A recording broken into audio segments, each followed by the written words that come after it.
Gente, eu não sei quantos de vocês sabem, mas eu e Fátima, os nossos filhos, moramos por mais ou menos 7 anos em Curitiba. Mas os nossos amigos eram daqui, nossa família era daqui, nossa igreja era aqui. E a gente contava os dias em que eu saía de férias, e a gente marcava férias estrategicamente para aquele período de dezembro, para podermos passar o Natal e o Ano Novo com as nossas famílias. Eu sempre gostei de Natal, quem é antigo aqui na igreja sabe disso, e eu não abro mão de passar o Natal com a minha família, com os meus queridos. Hoje, especificamente, claro, minha família, sou eu, Fátima, os nossos filhos, suas esposas e agora o netinho, mas Natal para mim é uma festa muito especial. Então a gente sempre deixou para vir nesse período de dezembro.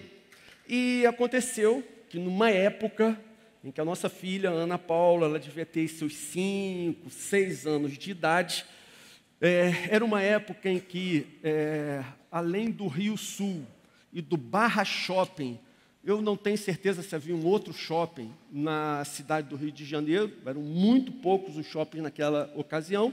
Então, quando se aproximava o período de Natal, exatamente o período que nós estávamos aqui de férias, passeando, era um momento em que o shopping estava mais abarrotado.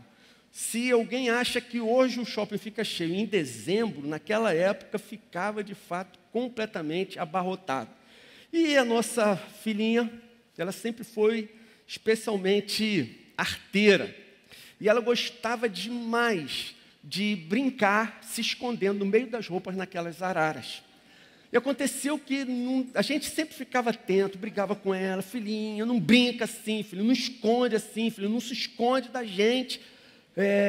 Era uma época que quem é de Niterói há muito tempo lembra que tinha aquela história de que sequestravam crianças para vender as crianças, para roubar os órgãos e tal. Gente, então,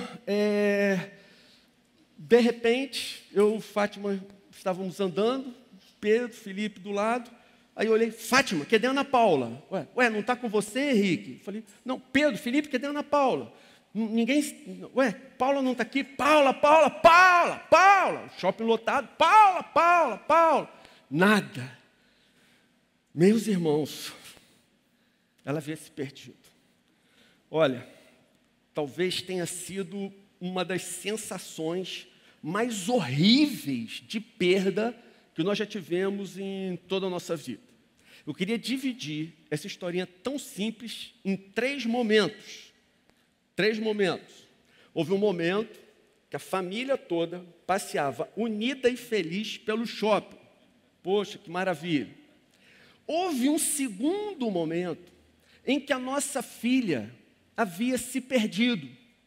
Mas nós continuamos passeando no shopping, porque a gente não tinha se dado conta, a gente não tinha consciência de que ela havia se perdido. E houve um terceiro momento em que o pânico veio sobre nós, quando nós constatamos a perda. O primeiro momento que a família andava feliz, não tenho o que falar sobre ele, mas eu queria me ater a esse segundo momento da história. Momento em que nós não tínhamos ainda nos dado conta de que a havíamos perdido e continuávamos o nosso passeio como se de fato nada de anormal tivesse havido. Continuamos olhando as vitrines, conversando alegremente, prosseguimos um passeio de maneira absolutamente normal. Por alguns instantes nós estávamos sem ela, mas isso não era problema para nós, porque nós não sabíamos disso, pelo menos nós não tínhamos consciência de que ela estava perdida. Então aconteceu que por alguns instantes nós havíamos perdido a nossa filha, e isso no nosso coração não tinha representado nada, simplesmente porque a gente não tinha essa consciência, a gente não tinha se apercebido disso, a gente ainda não tinha notado essa falta. Por isso, isso não nos incomodou. Então, durou algum tempo esse momento. Eu não sei precisar quanto tempo ela ficou perdida, mas ela, de fato, ficou por alguns minutos, alguns longos minutos, assim, e isso não fez nenhum efeito no nosso coração. Quando nos demos conta, um pânico terrível se abateu sobre nós. Onde ela estaria? E a gente agora já estava meio acostumado, há 7 anos em Curitiba, uma cidade incomparavelmente mais tranquila que o Rio. Ela foi se perder justamente no Rio de Janeiro, no momento que o shopping está abarrotado, e dentro desse contexto de muitas histórias de crianças sequestradas em shopping, pelos mais diversos motivos, e para a prática das mais diferentes perversidades com elas. Então, foi uma das piores sensações de toda a nossa vida. Nós partimos para procurá-la de maneira absolutamente desesperada. Nossas pernas ficaram bambas, nossa respiração completamente ofegante, suamos frio, foi cada um para um lado, Pedro e Felipe ficaram marcando um determinado lugar, até que num determinado momento nós achamos. Antes que você me julgue um péssimo e descuidado pai, e a Fátima uma péssima e descuidada mãe, eu queria dizer que algo muito parecido aconteceu com José e Maria. E é esse o texto que eu queria ler com vocês agora. Lucas, capítulo 2, versículo 41. Vejam, todos os anos, seus pais, os pais de Jesus, iam a Jerusalém para a festa da Páscoa. Quando ele completou 12 anos de idade, eles subiram à festa conforme o costume. Terminada a festa, voltando seus pais para casa, o menino Jesus ficou em Jerusalém sem que eles percebessem. Pensando que ele estava entre os companheiros de viagem, caminharam o dia todo. Então, começaram a procurá-lo entre os seus parentes e conhecidos. Não o encontrando, voltaram a Jerusalém para procurá-lo. 3 dias depois, o encontraram no templo, sentado entre os mestres, ouvindo-os e fazendo-lhes perguntas. Irmãos, algo muito parecido com o que aconteceu comigo e Fátima, aconteceu com José e Maria, claro, guardadas as devidas proporções. O que aconteceu aqui? José e Maria vão ao templo como era costume deles, para comemorar a Páscoa. Mas num determinado momento, Jesus tinha uma certa idade, ele simplesmente não voltou. José e Maria, diz o texto, caminharam por um longo dia, sem perceberem isso.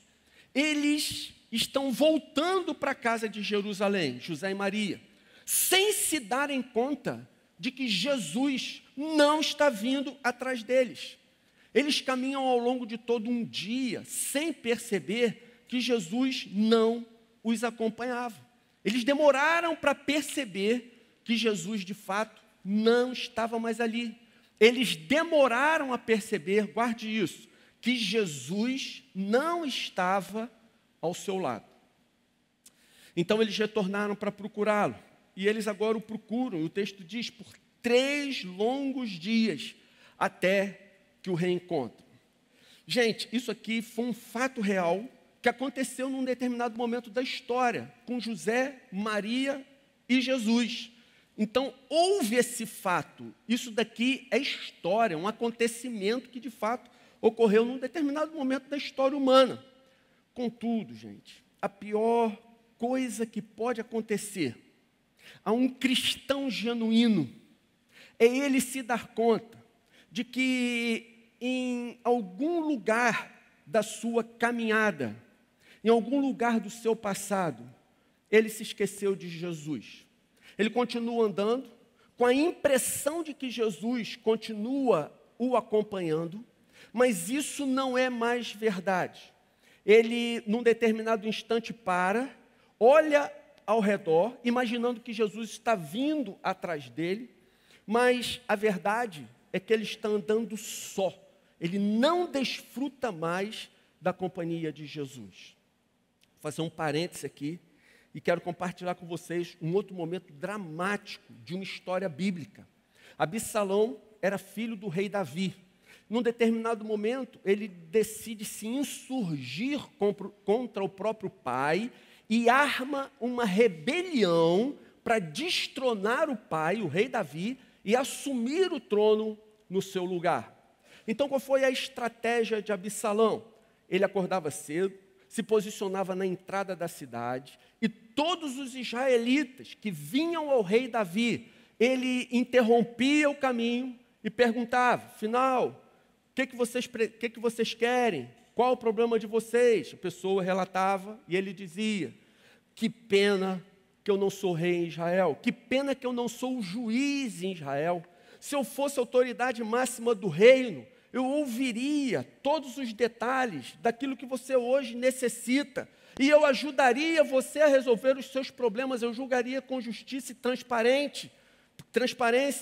Mas quando aquele israelita ia se curvar, porque afinal Absalão era príncipe em Israel, Absalão abraçava e o beijava. E o texto bíblico em 2 Samuel, capítulo 15, no final do versículo 6, diz, assim ele, Absalão, foi conquistando a lealdade dos homens de Israel.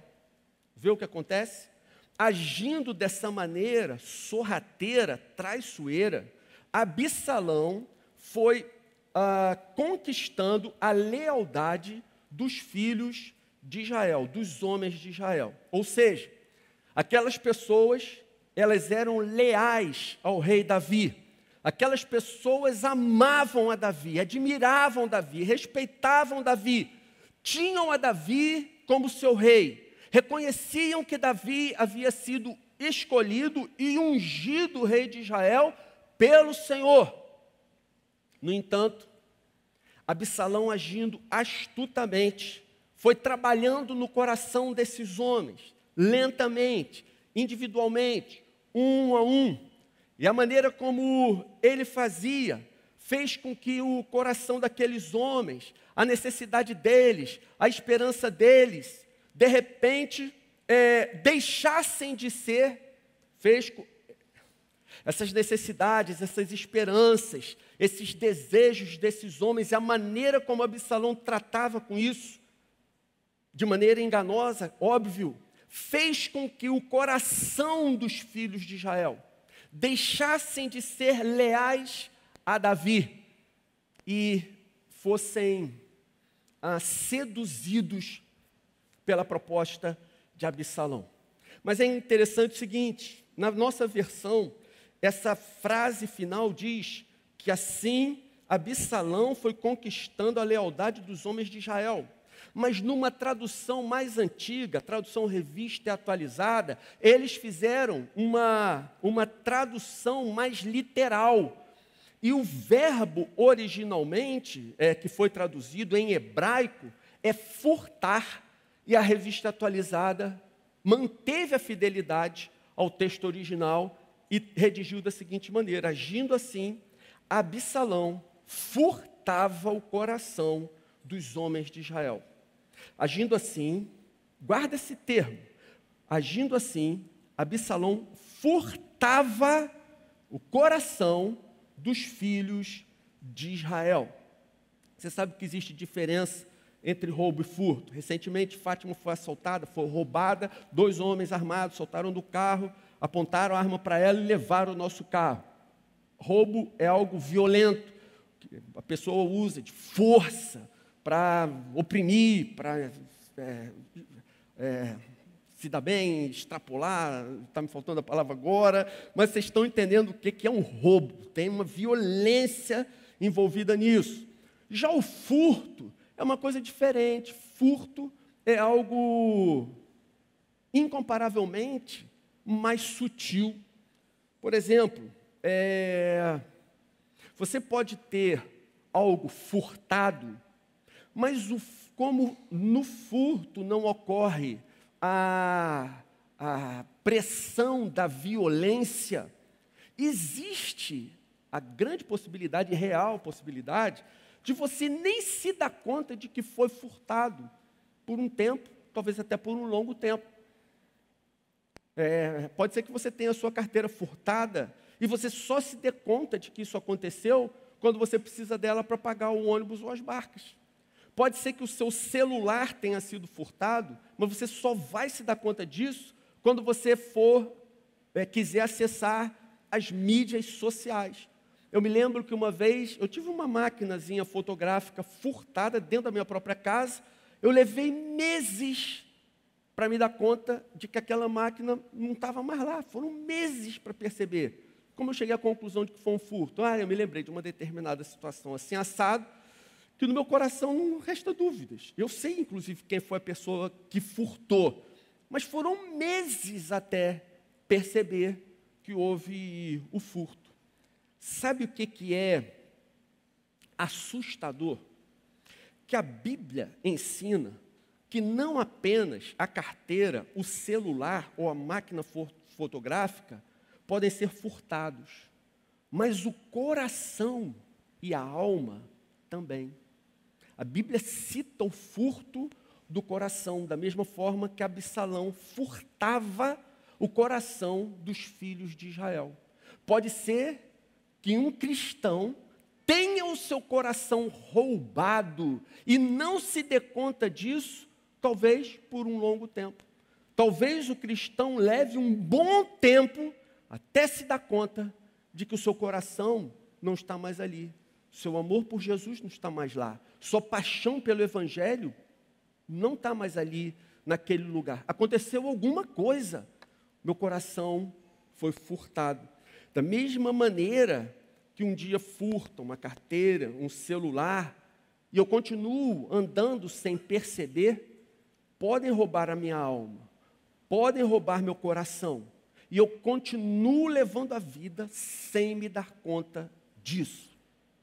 No texto que nós lemos, José e Maria perderam Jesus, esqueceram Jesus e levaram um longo tempo até se darem conta disso. Percebe? Espiritualmente, gente, pode acontecer uma situação assim com a gente. A gente acredita, eu acredito que estou indo bem, eu acredito que estou no caminho, eu acredito que meu relacionamento com Deus é consistente, sem me dar conta de que a verdade é que Jesus não está mais aqui do meu lado. Ele não faz mais parte da minha vida. Ele não tem mais influência sobre mim. Ele não me empolga mais. Ele, para mim, já não faz mais tanta diferença. Percebe? Há muito, Jesus, talvez, pode ter deixado de ser a razão das nossas vidas. O amado das nossas almas. O amigo sempre presente. Quando, por algum motivo, isso acontece, então, a vida cristã se torna algo muito chato. A comunhão com os irmãos se transforma numa rotina enfadonha. Orar, ler a Bíblia e jejuar se tornam coisas insuportáveis. E por que quando nosso coração é roubado, a gente acha que Jesus está, mas não está mais? Esses sentimentos mudam em nós. A vida cristã, que era tão agradável, se tornou chata. A comunhão, que era algo tão prazeroso, se tornou algo tão enfadonho. A leitura da Bíblia e a oração, que eram algo que me enchiam, de repente me parece algo insuportável, que eu não pretendo mais gastar tempo com essas coisas. Por que isso acontece? Gente, Romanos 14, 17... Porque o reino de Deus não é comida nem bebida, mas justiça, paz e alegria no Espírito Santo. Gálatas 5, 22. Porque o fruto do Espírito é amor, alegria e paz. Porque a verdadeira alegria nós só encontramos em Jesus. Ela não será encontrada mais em nenhum lugar. Porque o que nos motiva a acordar da cama dia após dia é o fato de nós estarmos buscando uma vida santa. O que nos motiva dia após dia é o fato de nós estarmos lutando contra o pecado. E na maioria das vezes, praza aos céus, como diria o pastor Antônio Elias, que nós estejamos tendo vitória nessa luta. O que nos faz levantar dia após dia com o coração motivado, alegres, felizes, com vontade de enfrentar a vida, é a certeza que nós temos de que dia a dia estamos sendo transformados na imagem do nosso Senhor, na imagem do nosso Salvador. Se esquecemos Jesus em algum lugar da nossa caminhada, irmãos, nada mais poderá satisfazer os nossos corações. Então vamos às aplicações. Primeira aplicação.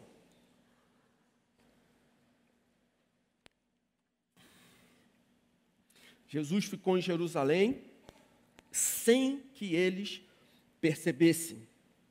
Primeira coisa, dê uma olhada no seu coração e certifique-se de que ele ainda está aí.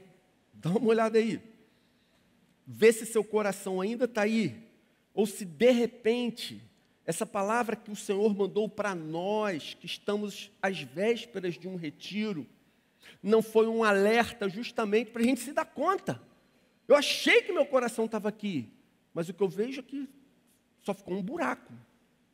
Onde eu larguei isso? Quem pegou? Quem furtou? Aonde está? Lembre-se, os grandes pecados, nós vigiamos e não caímos nele. Os grandes pecados, para os grandes pecados, nós estamos atentos. São as coisas sutis, aparentemente pequenas, que vão minando o nosso ardor, vão minando o nosso amor e vão fazendo com que a gente se afaste de Jesus, sem que nós percebamos. São coisas sutis, são coisas pequenas, e algumas delas a gente nem pode dizer que em si mesmo são pecado. Mas nós não podemos pressupor que, pelo fato de hoje exercermos um ministério na igreja, trabalharmos na igreja, fazermos coisas boas, que isso é sinal de que estamos na companhia de Jesus. Maria e José esqueceram Jesus. Eles estavam certos de que estavam no caminho correto. Eles estavam seguros de que ia tudo bem com a sua família, na sua caminhada. Mas, de repente, eles se deram conta, falta alguma coisa. Avalie o seu relacionamento com Deus. Hoje, nas últimas horas, você percebeu espiritualmente a presença de Jesus ao seu lado? O que Jesus falou com você na sua devocional hoje de manhã? O que Jesus falou com você na sua devocional ontem? O que Jesus falou com você anteontem? O que Jesus falou com você, ao seu coração, na intimidade do seu lar, quando você se coloca, você e o Senhor, dentro do Santo dos Santos, para ouvi-lo individualmente? O que Deus falou com você? Se você está 3 dias sem ouvir Jesus, um alerta deve se acender na sua vida. Fique atento, sonde o seu coração, veja, procure se certificar de que Jesus continua no trono da sua vida, que Ele é a fonte principal da sua alegria, que apenas por Ele vale a pena você continuar existindo. Segunda aplicação, busque-o de todo o coração. Verso 44 diz: então começaram a procurá-lo entre seus parentes e conhecidos. Por que eles levaram 3 dias para achar Jesus? Porque eles estavam procurando no lugar errado. Não era entre os parentes e conhecidos que Jesus estava distante, estava em outro lugar, ele estava no templo. Então eles começaram procurando no lugar errado. Se você quer se encontrar com Jesus, reencontrar, recuperar um coração furtado, Então busque-o de todo o seu coração. Se você quiser abrir a sua Bíblia, um texto totalmente atual para nós nessa noite, abre em Lucas capítulo 5, versículos 34 e 35. Lucas 5, 34. Os fariseus perguntam a Jesus: por que os discípulos dos fariseus, nossos discípulos, os discípulos dos escribas, jejuam, os discípulos de João Batista jejuam, mas por que os seus discípulos, Jesus, não jejuam? Então o texto diz, Jesus respondeu, Lucas 5,34, podem vocês fazer os convidados do noivo jejuar, enquanto o noivo está com eles? Mas virão dias, quando o noivo lhes será tirado, e naqueles dias jejuarão. Você vê o que Jesus ensina? Há uma ligação direta entre o jejum e a sua presença. Se Jesus está presente, o noivo está presente, nós não precisamos nos entristecer, nós não precisamos jejuar, o noivo está com a gente. Mas quando nós percebemos que o noivo se afasta, virão dias quando o noivo lhe será tirado, nesses dias jejuarão. Há uma ligação direta entre o jejum e a presença de Deus. Nós devemos jejuar todas as vezes que percebemos que o noivo não está próximo. Nós precisamos jejuar todas as vezes que nós buscamos a presença de Deus e temos a dificuldade de encontrá-lo. Nós não jejuamos para barganhar com Deus, não se trata de um sacrifício auto-infligido para nós ganharmos o coração de Deus, não jejuamos para Deus ficar com pena de nós. Olha que coisa tremenda, gente. O jejum cristão, ele é a fome, o jejum cristão é a fome que faz brotar a saudade de Deus. O jejum cristão é a fome que faz brotar a saudade de Deus. Se existe uma relação entre o jejum e a proximidade de Jesus, e aqui pode ser que alguém esteja pensando, mas eu estudei na escola dominical, estudei não sei onde, que Jesus é onipresente, Jesus está em todo lugar, então Jesus está aqui agora, está do meu lado, está comigo. Gente, não é disso que a gente está falando. Nós estamos falando da percepção espiritual de que Jesus está do nosso lado. E essa percepção só tem quem está vivendo efetivamente em santidade, pelo menos buscando viver efetivamente em santidade. A presença de Jesus não é algo que é dado a qualquer um de qualquer maneira. A presença de Jesus é algo sublime demais. Para vocês terem uma ideia, para que nós tivéssemos acesso a essa presença, o véu precisou ser rasgado. E para que o véu fosse rasgado, Jesus precisou morrer da forma terrível como morreu naquela cruz. A presença de Deus não é algo que possa ser banalizada, não é algo barato, não é algo de segunda linha. E o jejum cristão, ele é essa fome que desperta no coração do cristão essa saudade de Deus. Se amamos de fato o Senhor e percebemos a sua ausência, ou pelo menos percebemos que aconteceu um distanciamento, a nossa saudade, ela precisa ser tão intensa.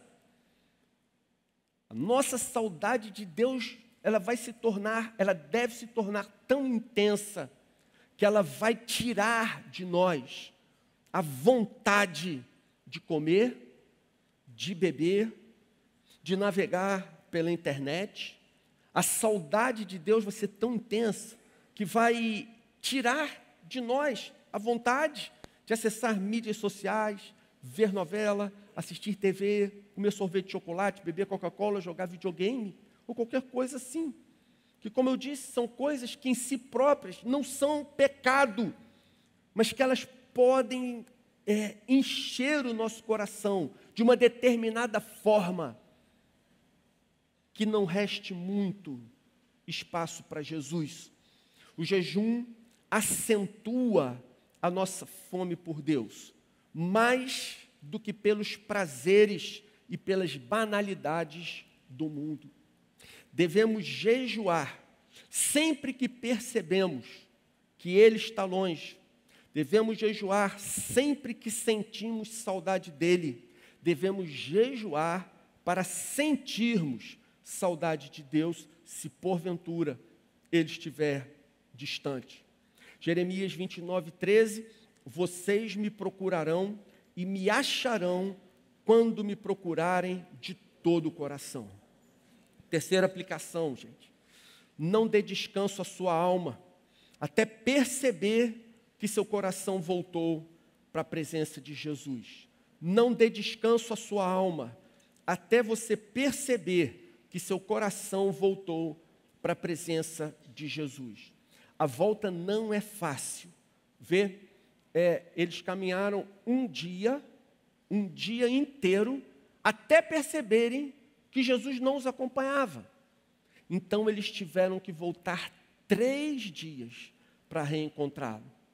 Esse caminho de volta, ele é difícil. Para um caminho de um dia sem Jesus, a proporção é mais ou menos essa. Será um esforço de 3 dias retornando. A volta não é fácil. Melhor seria que nós nunca tivéssemos perdido. Esse é o melhor. O melhor que pode acontecer na vida do cristão. Mas a volta não é fácil, mas ela é possível. O texto diz que depois de 3 dias o encontraram. É possível reencontrar-se com Jesus. Então, irmãos, eu quero concluir dizendo que nesses dias que antecede o retiro, o desejo do meu coração é que o Senhor gere em todos nós aquele pânico que nós sentimos quando demos conta que havíamos perdido a nossa filhinha. Que o Senhor gere no nosso coração esse horror de percebermos que Ele está distante, pelo menos mais distante do que nós imaginávamos. E que o Senhor gere no nosso coração, nesses dias, uma saudade enorme dEle próprio, em nossos corações. E que essa saudade nos leve a buscá-lo com toda a avidez.